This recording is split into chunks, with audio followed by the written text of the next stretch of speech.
Thank you for joining the Professional Quotient podcast, Conversations that Build Equity. These conversations are meant to really lift people up and help them put their best foot forward in the professional world. And it's brought to you by our sponsor, MarketScale, who does the same thing for companies around the globe, helping them put their best foot forward by turning their subject matter experts into content creators. So be sure to check them out. And now, we are going to have a conversation that builds equity with a very special guest. Welcome to the show, Jody. Would you please like to introduce yourself and what you do? Sure.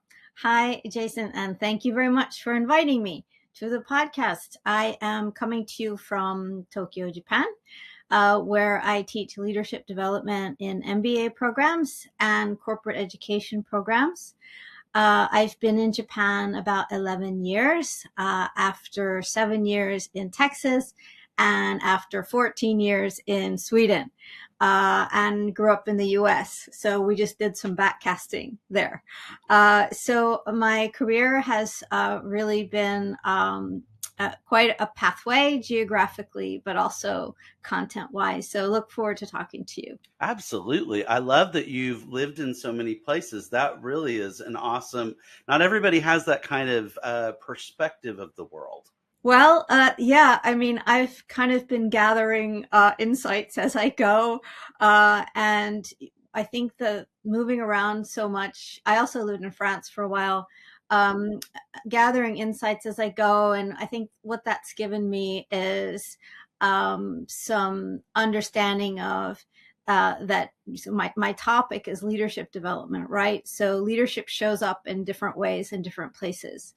And so that's just one example, but that's one of the many things that shows up in many different ways in different places. Absolutely. Well, thank you for bringing that up. What could you describe to us what field you're in and what your kind of typical day to day or week by week might look like? I originally came from international relations, which has kind of brought me towards, wanting to live abroad and spend time abroad and have international experiences.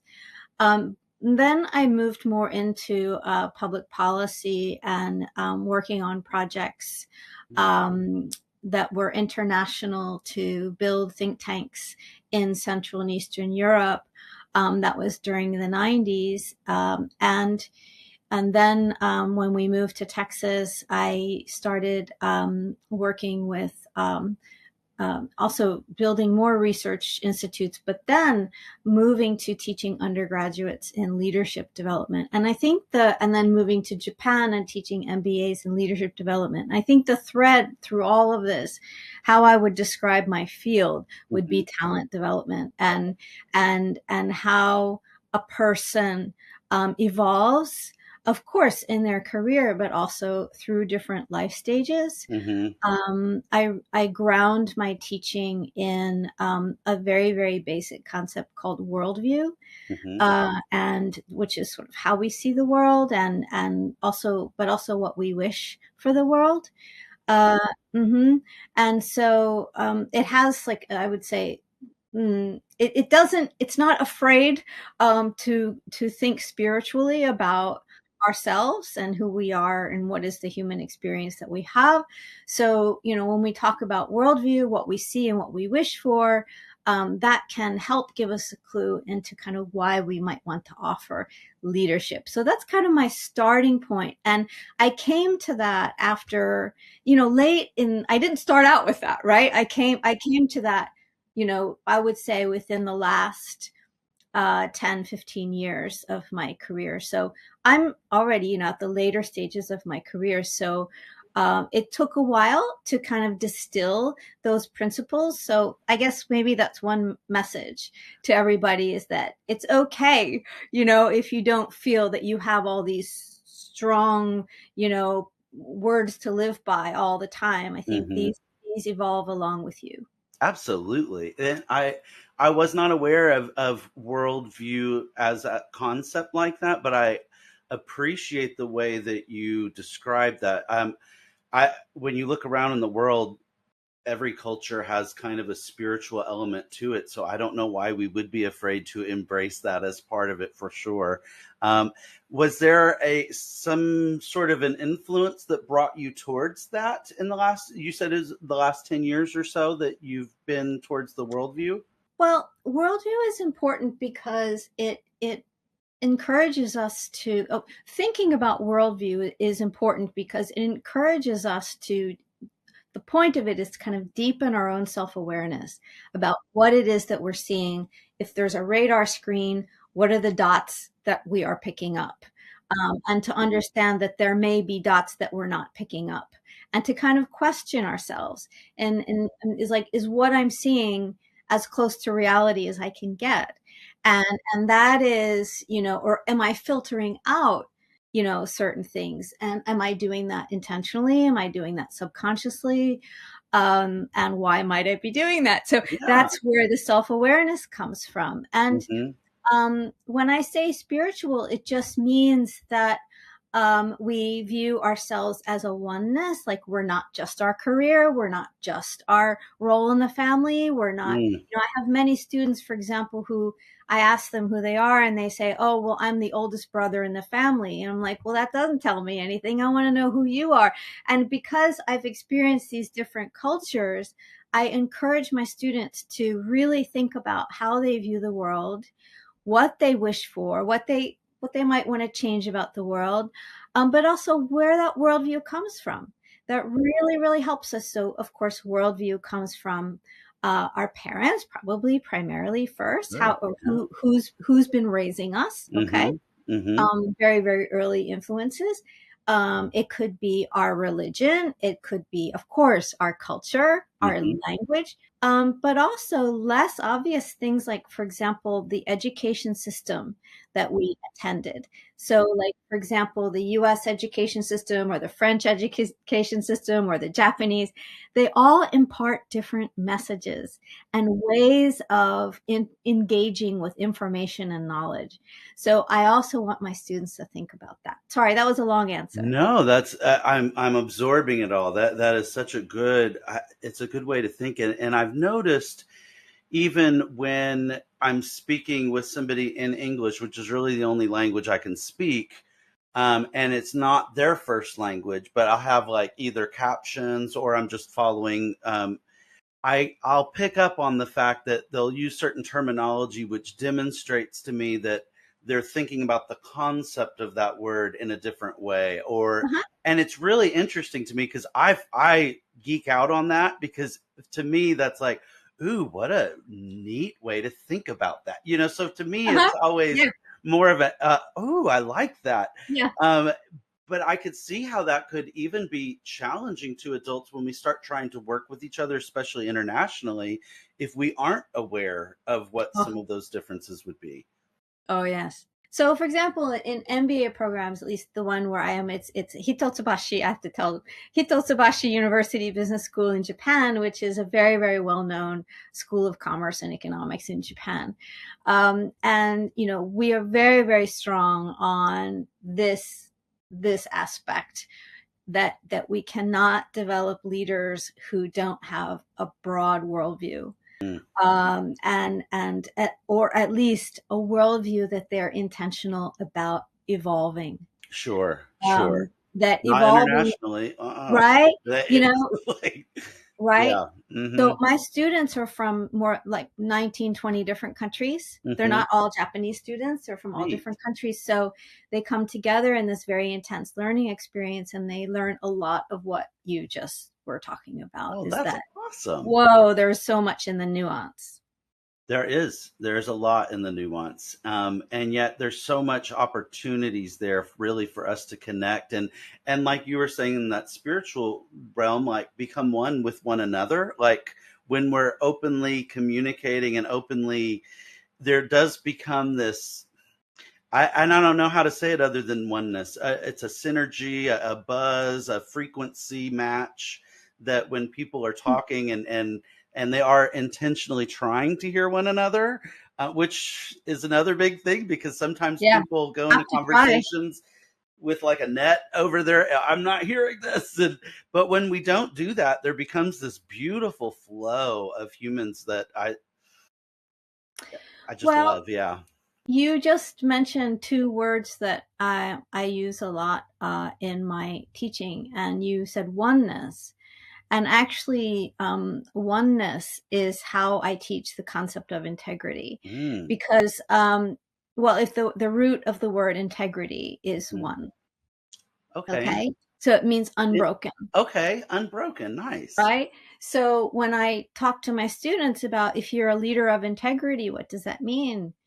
And they'll say, oh, you're honest, or you have good ethics or something. Yes, this is all true. But why would we say that we're honest? What enables us to be honest? What enables us to be consistent? And that is that quality of being unbroken as a person, and kind of holding and standing for something that you believe in solidly, and that you really, you're going to do your best not to deviate from. And I'm not arguing for rigidity. What I'm arguing for is that people need to have a set of convictions, and especially leaders need to have a set of convictions that can protect them from political capture, conceptually speaking. Okay, I'm not talking about our daily politics. I'm just talking about that in any workplace, I ask my students, like, what do you want to be known for? What do you want to be seen as? How do you want others to perceive you? And so to me, that is a lot about what integrity. The other word that you said was frequency. So another big theme in my teaching is relatedness. And this is also something what I talk with Greg Stebbins a lot about, right? So I try to talk to students about relatedness as finding the frequency where you can match Yes. more, Yes. right? Yes. And so we talk about, we say things like, oh, what you're saying resonates with me, right? When we say that, I think what we mean is there's a Mm-hmm. match between Yes. what you're saying and what I'm hearing, and there's it's a congruence, like the maybe Yeah. like the Avatar, when they, Yes. so right, so Mm-hmm. that what I teach, or try to talk to my students about, it's not really teaching, right? It's more like discussing. And it's about, like, have you had moments? Of course, we've all had moments like that when it Mm-hmm. happens. And how can we increase that? How can we get more of that in our lives? And especially for leadership development, leaders have to, to be able to lead others, They they should. need to kind of be available for that Mm-hmm. relatedness, and offer that relatedness. Absolutely. If you can't do that, then you really shouldn't be leading, because that's how you pull people together, in my mind. And it's funny because I had a very similar conversation with Gregory Stebbins about the way in which I've always interpreted people, and I think I shared with him that I've been the way I describe it is I don't encode my memories and my thoughts in English. It's more like song and laughter. It's basically the language I started with before I had verbal Oh. words. And a lot of parents or even strangers in a grocery store will try and make a baby laugh, and like babies laugh and babies hum before they speak. And so ultimately, when I'm encountering someone, what I'm trying to do is reach that language. And that language to me is always a frequency. So, and that's usually how I term it, is I'm looking for your frequency. And if I can match it either in tempo or like how I perceive it, I'll try. But if I can't, then I try and find a harmony frequency. So something that can at least, we may not be singing the same note, but we're going to be singing harmonious notes. And then it usually works the same, where all of a sudden there's an openness. And I found that for me personally, I can get to that frequency with others if we can invoke just one laugh, the whole energy is now open, and I feel like, okay, there's no more hurdles for the rest of the conversation for me. I think it's these moments that, I think what you're doing is you're kind of, when what you just said, you're slowing down what happens in very, very casual encounters. Sharing a shuttle to the airport with a bunch of people.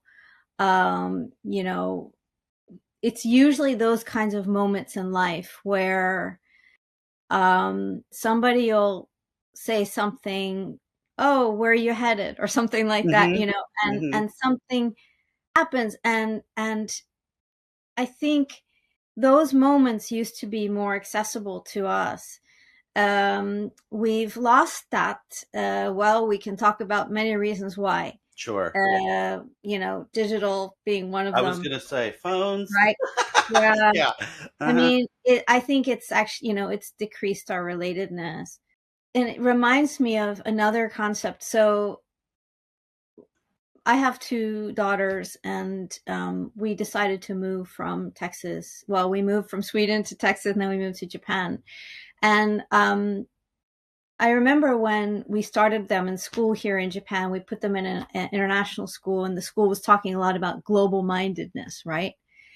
And I really started thinking about this global mindedness, and people tend to think about it as, oh, like thinking about different countries or thinking about different cultures. Mm-hmm.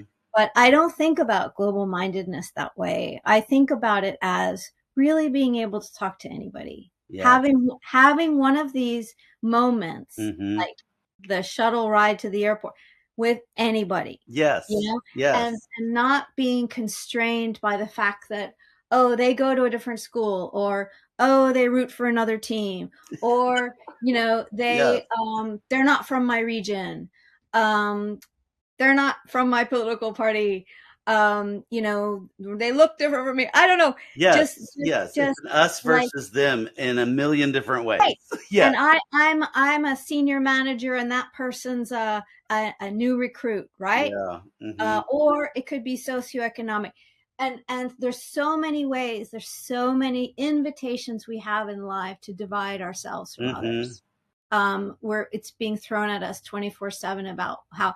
And so if we can, again, I channel all this stuff through leadership development, because the leaders that I hope to cultivate are people who break these barriers down, and who actively and intentionally seek to remove those barriers from themselves and help other people do that.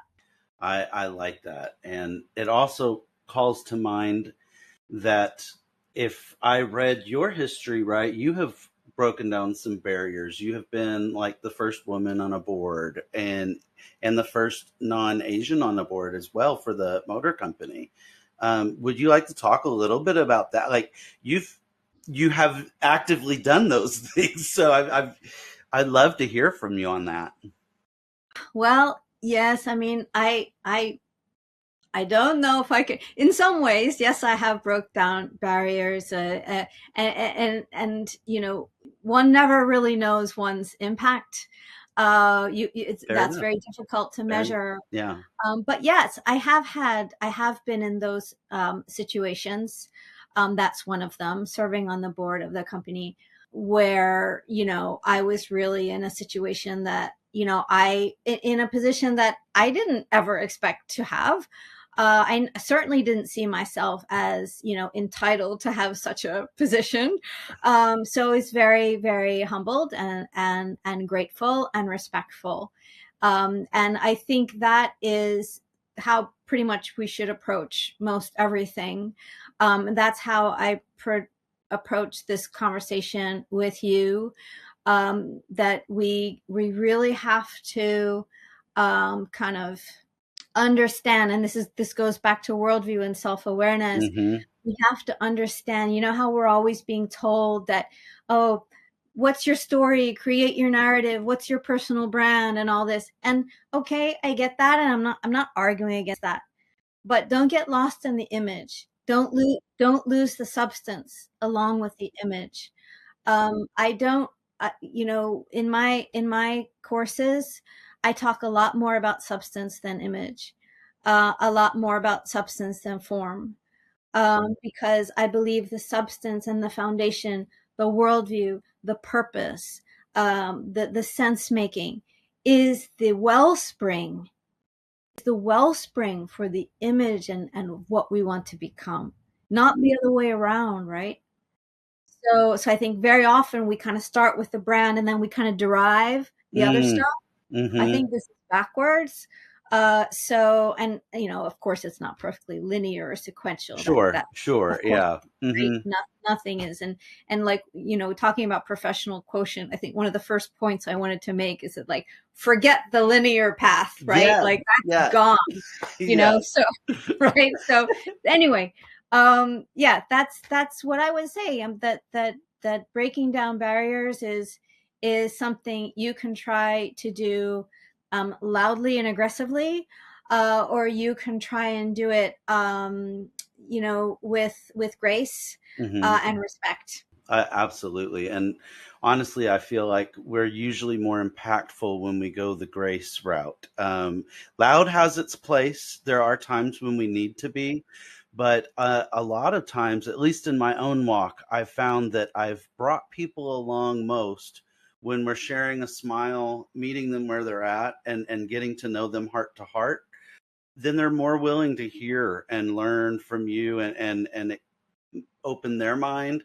Whereas when you come in with whatever flag you want to flag, waving it around in their face, people kind of, it's almost like if you're giving a baby some delicious, I don't know, ice cream on a spoon, but if you come so fast at their face, they're going to like back away. Like, what are you trying to give me? And so sometimes in our approach with people, that can make such a huge difference. And so for me, I as loud as I am, I prefer the quieter approach, I think. Yeah. Mm. Yes, I do too. And look, we're not perfect and nothing's 100%, and we're not always going to make it. We're not always going to be, that one that we aspire to be. And that comes with some necessary self-compassion, right? That to make it okay for ourselves and know that we're not going to make it every time. And we also have feelings and emotions, and we cannot be suppressing those. And about speaking and spending time with people, when I have these conversations in corporate settings, of course, the participants often say, of course we agree with you, right? But this is, of course we know this as human beings, right? But like, but we really don't have time. And I know, but I know. We don't have time to We what? don't have time to focus on individuals Hmm. in the workplace, right? And and I think, what we cannot do Hmm. is rely on individuals to take it upon themselves, or be responsible for changing corporate cultures or Yeah, organizational sure. cultures. Hmm. It's very hard for an individual to do that. There It is. really has to be a strong, concerted, and coordinated effort, Hmm. to make it okay in an organization, to cultivate people individually. Hmm. And in a country like Japan, Japan has amazing companies and amazing organizations, but they are very kind of old school. They have been operating. They're changing Okay. now. Hmm. They've been operating very old school, where you really are your position. Okay. Your Mm. position is like you are your position. So they've been trying to change that, and I think they're making progress. But these things take time, right? I mean, because it's all mental models about job and position and status and role in the society and all this. And it's our So worldview. Like it's the way it's our worldview. brain it has been It's entrained. worldview. Yeah. It's worldview. Mm. So, like, the first thing that I just would like them to do is to take a look at their own worldview and just question it and see, where might this not be helping me move forward? Mm. Right. Hmm. Thank you for sharing that. And you brought up PQ earlier, which is the show's title. So I'd love to ask you, I like to define the professional quotient as how well we're utilizing all of our professional equity, meaning our skills, our knowledge, our education, our experience, and our network. Out of those things, what would you say is most valuable to you, at least right now in your life?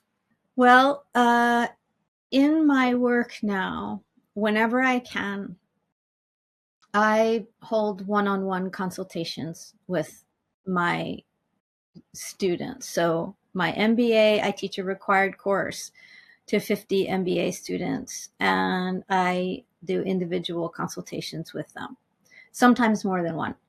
And when I'm doing executive and corporate education programs, I try to convince the company to do it as well. And the reason is because people can learn about leadership, or we can talk about leadership concepts in a group. I firmly believe that without backing that up with some kind of a personal processing guidance, facilitated, one-on-one discussion, it's hard to find personal anchors for leadership. Okay. And leadership is something deeply personal. So that was a long way of saying, I've had a lot of conversations with a lot of different kinds of people about leadership and how they might want to develop it and why they might want to develop it.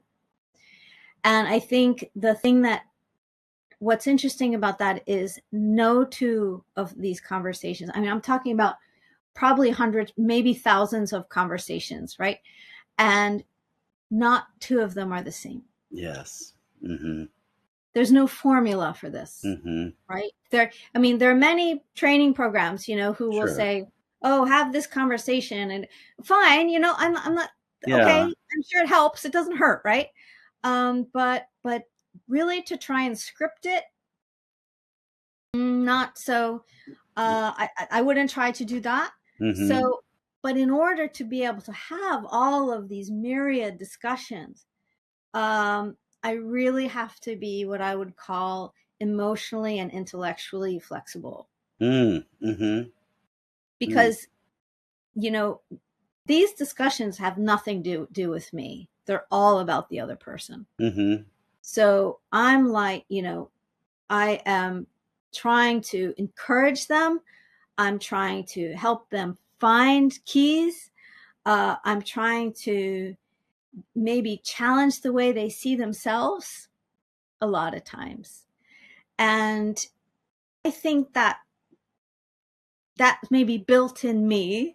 I've been building this capacity over time. And I draw on, just like you do, Jason, like I draw on music, I draw on art, I draw on books, I draw on, sometimes even politics or economics, or, I worked with economists for 20-25 years. So I have got like very strong economics influence in what I do. So, like I draw on all these different fields to be in search of the frequency, in search of the keys for that person, for that individual person. And I think maybe that's my professional equity right now. Absolutely. Being able to connect with people where they are on their frequency is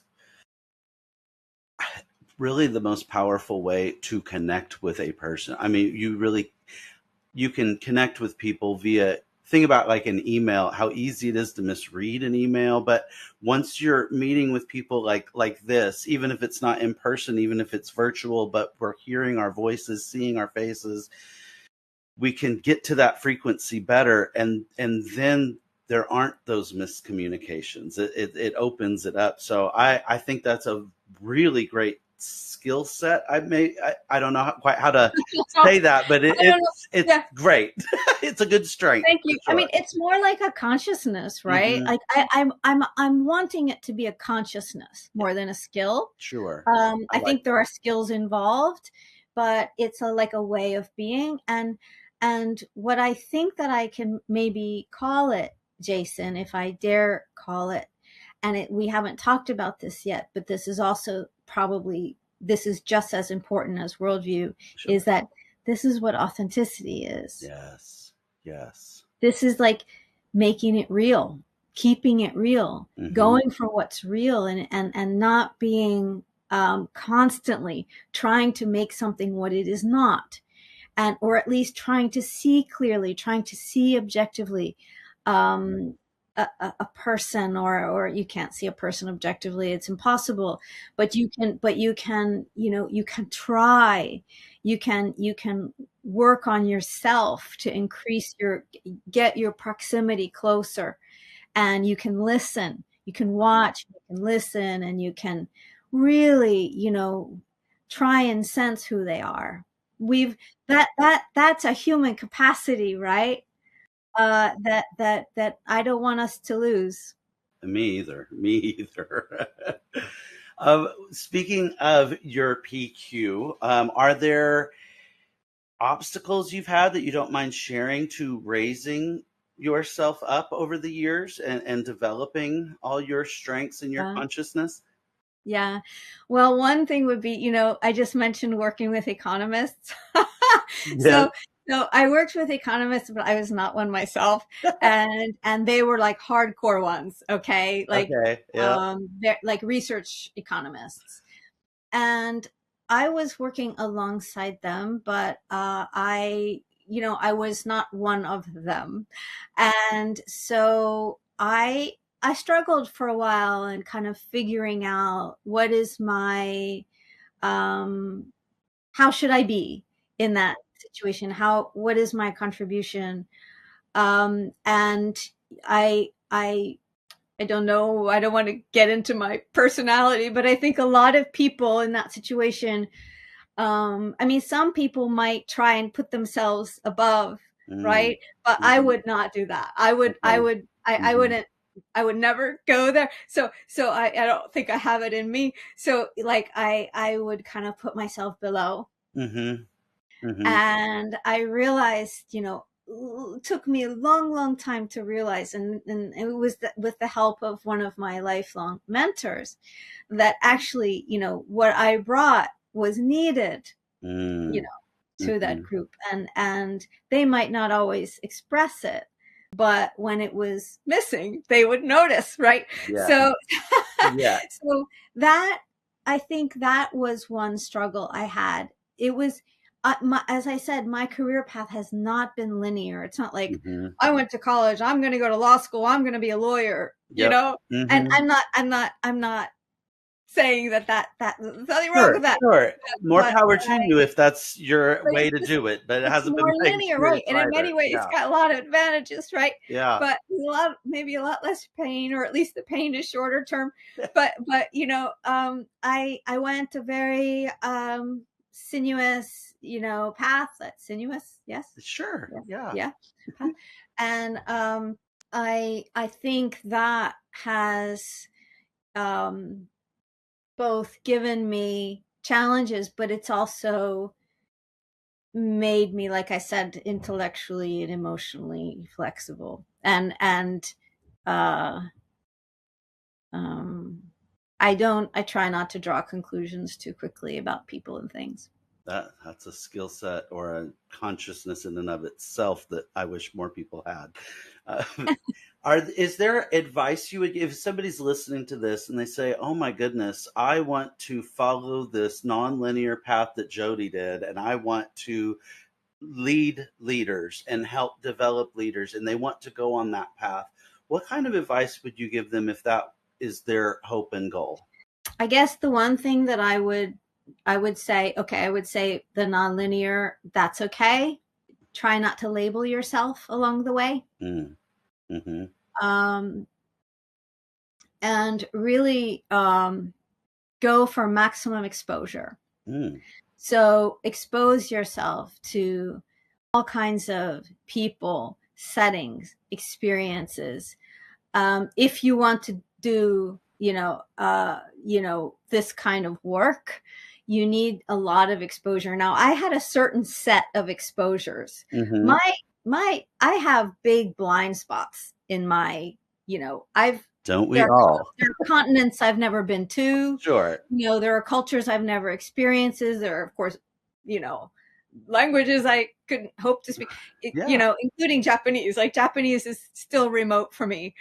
So I'm certainly not saying that I've amassed this, exhaustive set of exposures.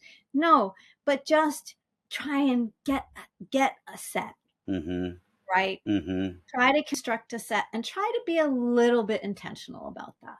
I like that. I don't anymore, like, we were talking a little bit earlier about like, oh, follow your passion. Okay, passion's important. Yes. It's good to have passion for what you have. For what you do. I don't advise doing something that you feel nothing for. I don't advise that. Yeah. But at the same time, try to be a little bit intentional about your passion and understand its implications. Mm-hmm. Understand all the various things that it offers and does not offer. And finally, I would love to say for each of my guests, I like for you to have an opportunity to spotlight, highlight, shine a light on anything that you would like to. Is there something that you would like to shine a light or a spotlight on? Everyday acts of relatedness. Mm-hmm. And if you can tell us just what you mean by relatedness. Okay, if every day you can have a quick exchange with somebody that is completely unassuming, that is not transactional, Mm-hmm. that is just basically simply human. If you can do that once every day, if you can have one exchange where there are no expectations, it's just two people making a shared observation or sharing some fleeting experience, that's really going to strengthen you. Absolutely. I think it's very, because it reminds us that, like, okay, we're all in this. Yeah. We're all one. Yeah. I like that. Appreciate that. And I so much appreciate your time, Jody. Thank you. Is there a way that people can get in touch with you if they'd like, or are you open to people following you on LinkedIn or your school? Yes. Okay. I'll have a LinkedIn profile. It's Jody Ono, straight up, in Japan. Awesome. Very cool. And to our listeners, if you've enjoyed this conversation, I'd like to just remind you that you can you can share, you can subscribe, and you can even leave a positive review. And to also remember that unlike our IQ or our EQ, we can really easily raise our PQ. We just have to keep learning, building, and connecting. So until next time.